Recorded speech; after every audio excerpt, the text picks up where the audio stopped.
Hey everybody, it's Laurie with Red Hot Real Estate. I wanted to talk to you today about asbestos. Is it a scary thing? Should we be worried about it? Where is it? What is it?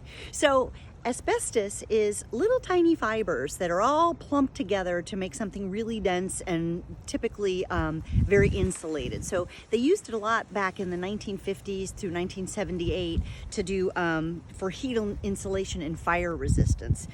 Small amounts of it, we are exposed to little bits of it every day, but it's more like if you're working in a shipyard or something like that and you've got long-term exposure to it. And when people who worked in shipyards and things like that, it took about 20 years for it to become an issue for people to recognize it, but that's where lung cancer came from, because the little fibers would get in their lungs, and that was the cause of mesothelioma. That's why in the 90s it became a big thing, because it was about 20 years later that people had started to find out what it was, where it was being used. So they do use asbestos in some things now, but if they use it, it's in very little bits and they have to let you know what it's in. Some of the things that it was used in that might still be around today are old vinyl flooring and some of the fibers in the vinyl flooring, or also a big thing is shingles for houses or siding for houses. That's what, as realtors, we see the most of. So like we're standing in front of a house now that has some asbestos siding.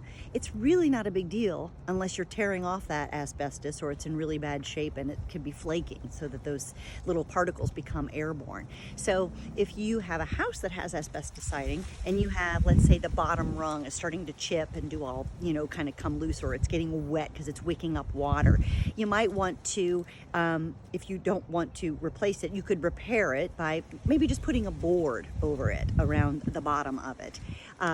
If you want to have some repair done, a repair, anything bigger than a repair is bigger than your hand.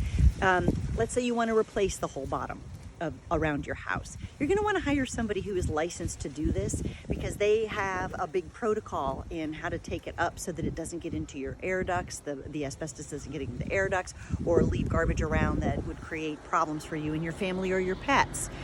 So they can do that, though. There's a product now that we see a lot of. It's called Hardy Board, and it actually looks exactly like asbestos siding, and it's made of compressed cement. So a lot of times people are using just a piece of hardy board at the very bottom, or doing one side of their house that's been more damaged by the sun, etc., in hardy board. Or if you see new construction and new bungalows and things like that that look like asbestos siding, that's all hardy board, which is compressed cement.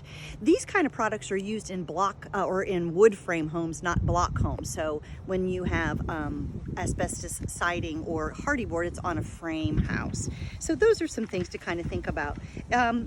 There's also a way, if you're repairing it, you can seal it, but that might cause you more problems later when you go to actually fix it, trying to get the hardy board to get the asbestos shingle off. So your best bet is really to repair it if you can, keep it painted, keep it well maintained, and if you decide you need to do any kind of repairs or anything like that, to hire a professional so that you're safe. So that's it about the asbestos. Laurie with Red Hot Real Estate signing out.